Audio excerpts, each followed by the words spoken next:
for reading for us. A little while ago, Susan and I were watching a program on BBC which was called Back in Time for the Weekend.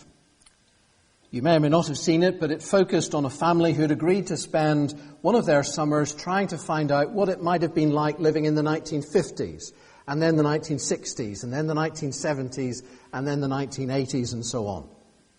And watching their experience reliving the 1960s and the 1970s was at times like seeing episodes of your life flashing before your very eyes as they relived the sights and sounds of each particular decade. It was interesting, for example, to see the different gadgets that appeared year by year.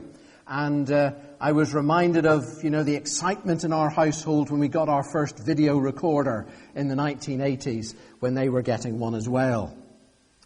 But one of the things that stood out very clearly from that program was the dramatic changes that have taken place during that time in terms of the role of women in society.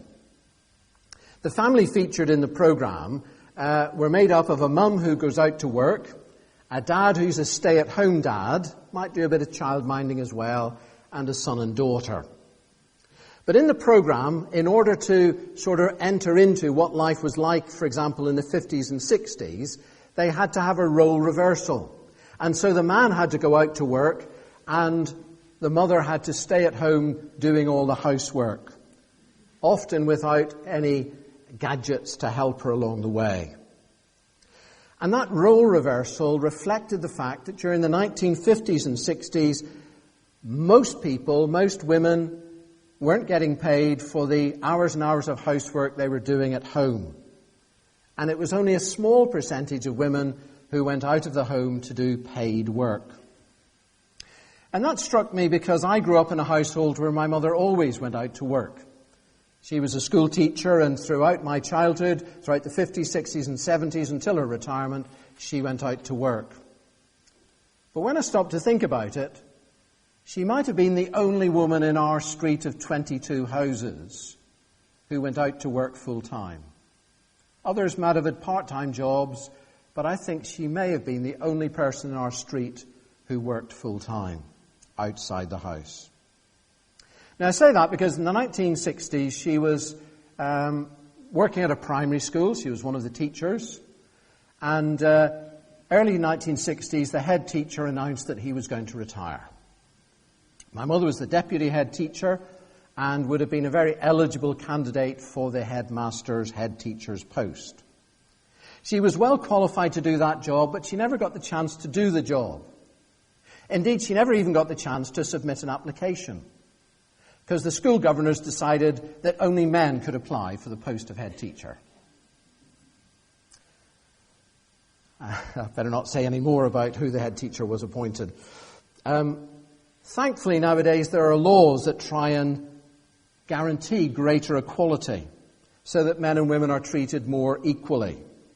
Yet we also know that many barriers still exist, and at times there are still glass ceilings that stop some women rising into top positions.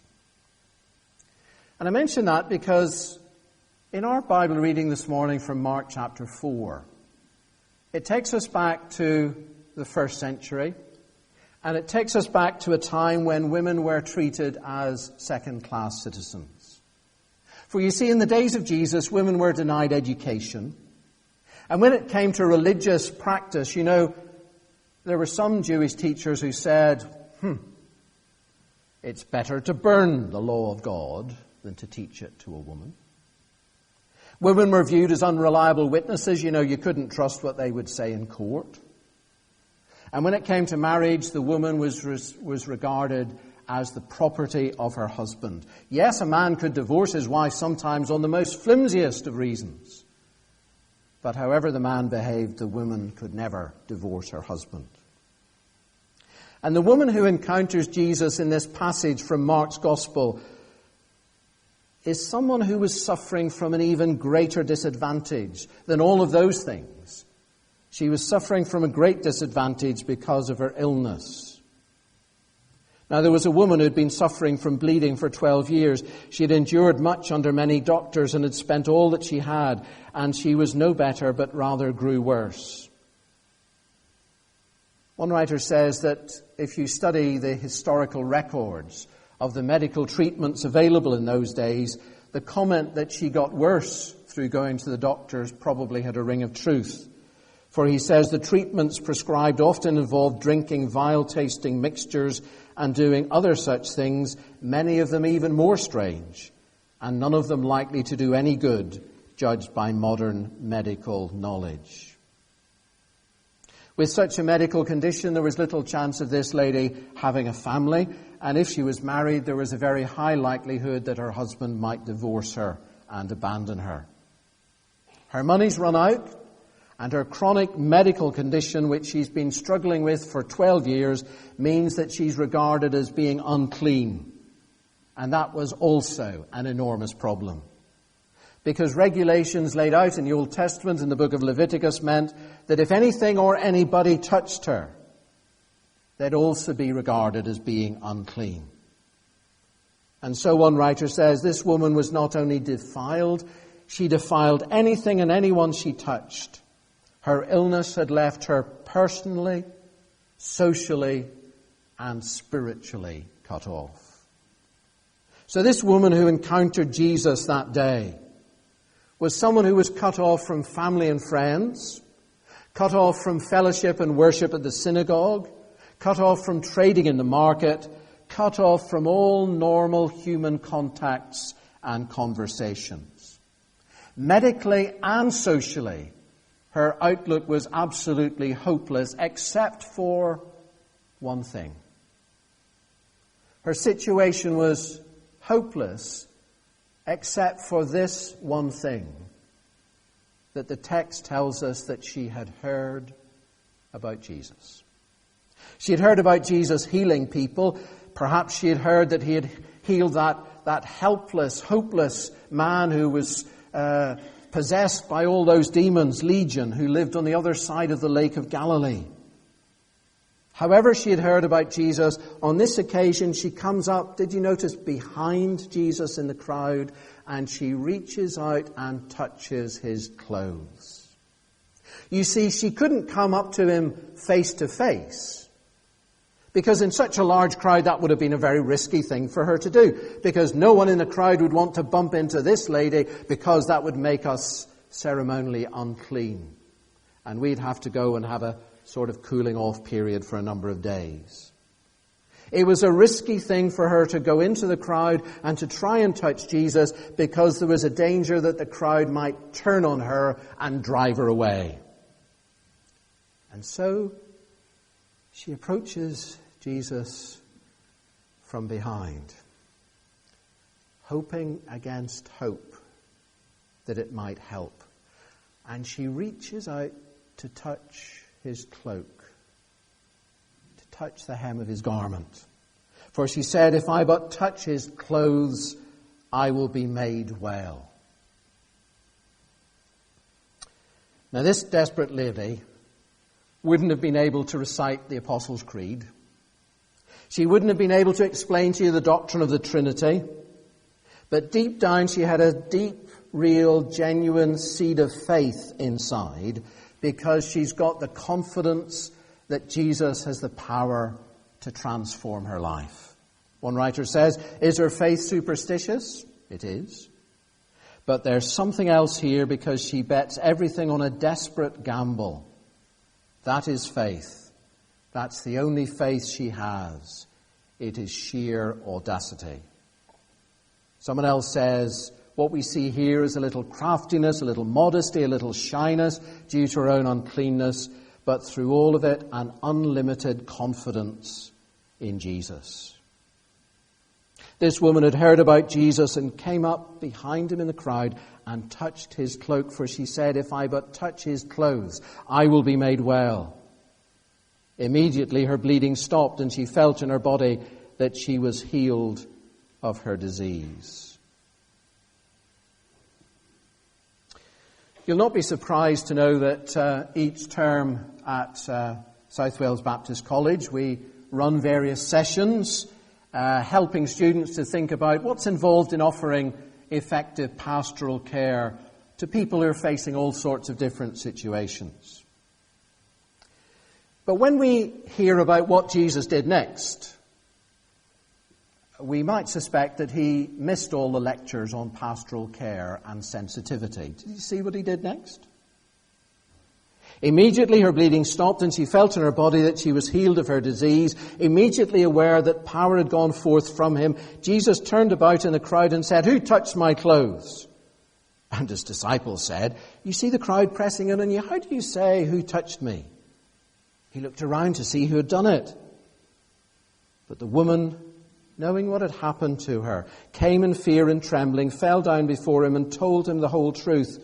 And Jesus said to her, "Daughter, your faith has made you well. Go in peace and be healed of your disease." And it seems like the whole conversation takes place in public in front of everybody. Couldn't Jesus have been more sensitive? Couldn't he, just taken her off to the side to a quiet place and have a private conversation out of public view? Didn't he know he had embarrassed this woman by calling her out and encouraging her to come out into the open so everyone could see her? Why did Jesus make her confess in public what she had done? Well, maybe Jesus wanted to help her to realize that what had happened was not something magical, that he wore magic clothes, but to help her to realize that it was meeting Jesus which made the difference. Maybe he wanted to declare publicly that she was healed as a way of declaring to everyone that she had been healed so that she could be reintegrated back into her family, back into society, and be restored to her whole community. For you see, this healing, this encounter with Jesus brings about a transformation of this woman's life that is far beyond simply a cure of her painful medical condition. It was a total transformation of every aspect of her life, physically, emotionally, spiritually, and every other way, socially as well.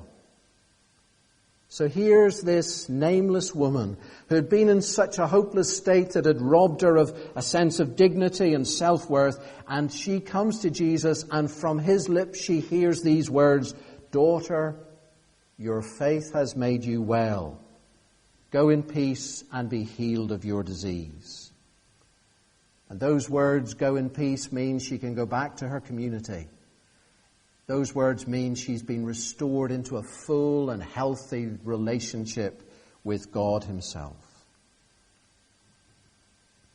A few weeks ago I was reading an article about a Baptist preacher from North Carolina who refers back to a 17th century writer, Richard Baxter, who described his preaching ministry as this: "I preached as never sure to preach again, and as a dying man to dying men."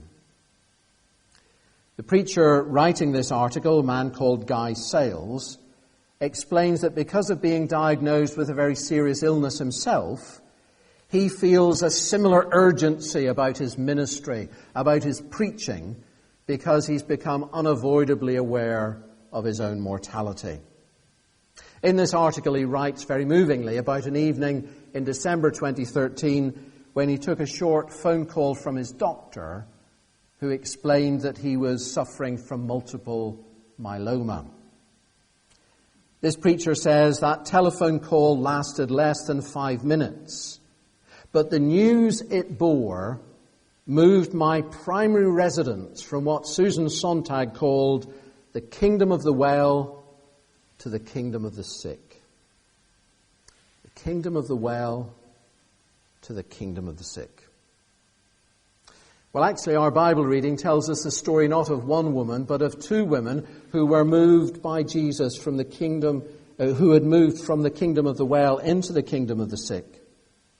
Because you may have noticed that this story of this nameless woman who had suffered for 12 years is sandwiched in between another story, a story of a 12-year-old girl, a 12-year-old young woman who's just got to that age and stage in life when she could have begun to think about getting married. This 12-year-old girl is the daughter of a leading member of the community, one of the local synagogue leaders called Jairus. But she's also in the kingdom of the sick. In fact, she's on the verge of dying before her life has even begun. And her loving father pleads with Jesus to come and lay his hands on her so that she might be healed.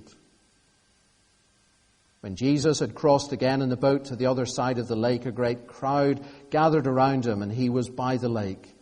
Then one of the leaders of the synagogue named Jairus came, and when he saw Jesus, fell at his feet and begged him repeatedly, "My little daughter is at the point of death. Come and lay your hands on her so that she may be made well and live." And Jesus went with him. And maybe Jairus' hopes begin to rise as he walks along the road with Jesus. And maybe then Jairus begins to get a little edgy and anxious as the crowds gather around Jesus and slow Jesus down. And maybe Jairus begins to get anxious and a bit angry as Jesus' progress is slowed down even more by this woman who's ill and she's unclean and she really shouldn't be out in public. And maybe Jairus' hopes had all but evaporated as he got closer to home and received the awful news that his beloved little girl had died. While Jesus was still speaking, some people came from the leader's house to say, "Your daughter is dead. Why trouble the teacher any further?" But overhearing what they said, Jesus said to the leader of the synagogue, "Do not fear, only believe." He allowed no one to follow him except Peter, James, and John, the brother of James. There's a great commotion, and Jesus tells the people to go outside, but he goes in and goes to where the little girl is lying and takes up her hand and says to her, "Talitha kum," which means, "Little girl, get up." And immediately the girl got up and began to walk about. She was 12 years of age. And at this they were overcome with amazement.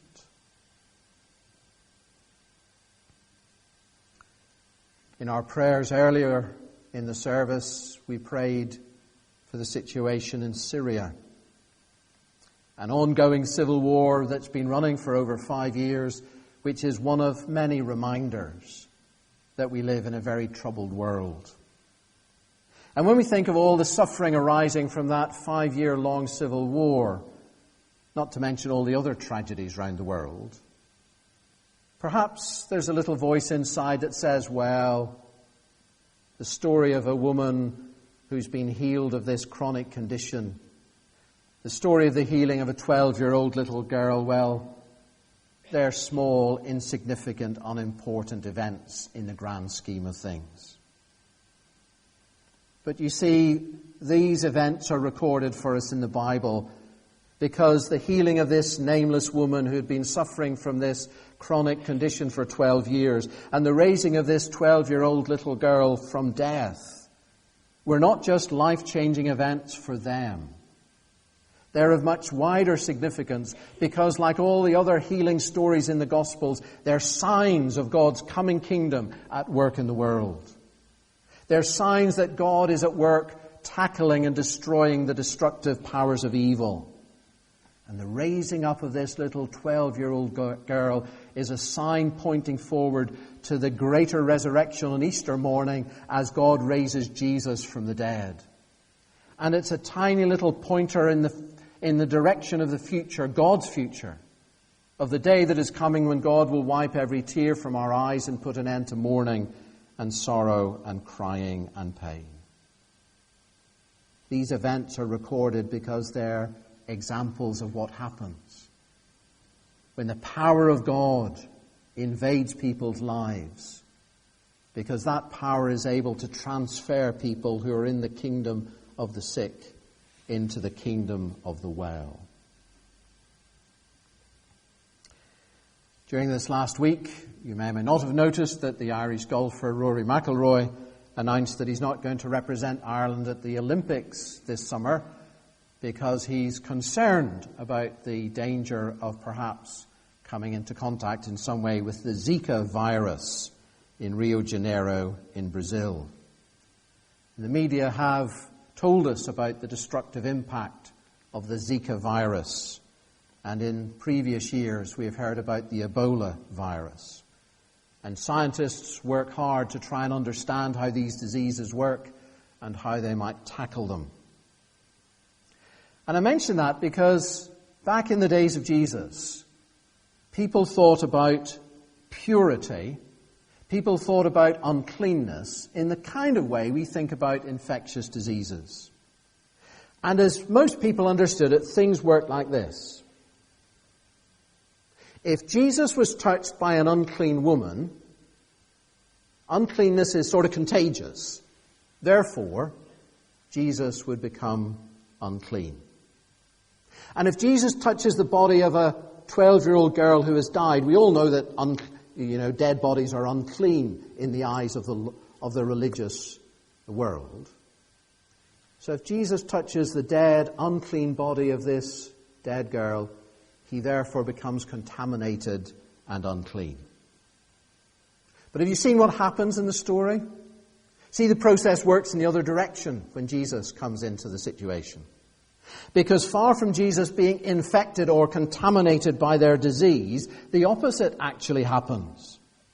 For what we see is far from being contaminated by their disease or uncleanliness.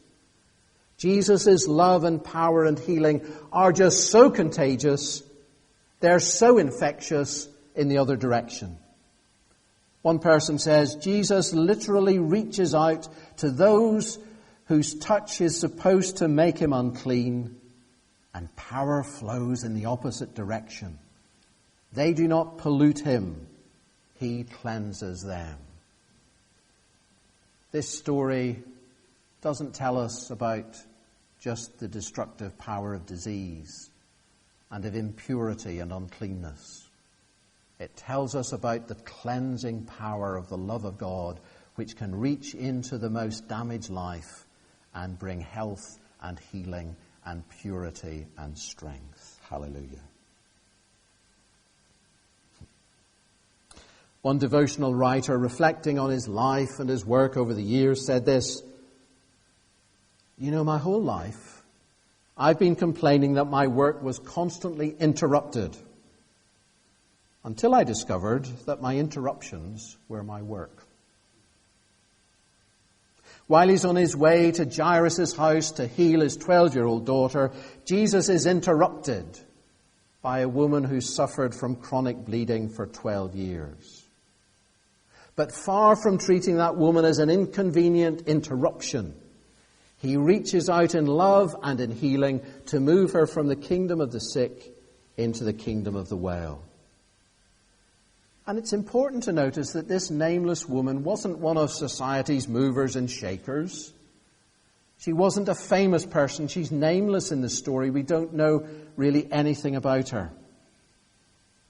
And one early church father says, do you see the woman? And do you see how the woman is superior to the ruler of the synagogue? She did not detain Jesus. She took no hold of Jesus. She just touched him with the end of her fingers. And though she came later, she went away healed first. A nameless, unimportant person touched by the love of Jesus. A 12-year-old girl, her life ebbing away, touched by the healing power of Jesus. And when we remember that in that society, women were regarded as second-class citizens, we see two second-class citizens who are important in the eyes of God, to whom Jesus reaches out with healing and love and acceptance and power. So this story encourages us to believe the good news that Jesus reaches out to ordinary people, that Jesus reaches out in love and compassion to you and to me. And this passage encourages us, if we follow this Jesus, to learn from him how he wants us also to reach out with love and to healing to others. And to reach out with love and healing not just to people who are well known and popular and famous, as it were, but to the people that other people ignore to the people that society treats as second-class citizens. This passage celebrates that the living Jesus is still able to move people from the kingdom of the sick to the kingdom of the well. And it calls us, he calls us, to notice and to reach out in love to people whom our society excludes and ignores as well. We're going to sing a song of worship which celebrates who this Jesus is. And then we're going to spend a few moments in prayer together. Let's stand as we affirm the one who is King of Kings, Majesty, the one who is the God of heaven who comes to live in us.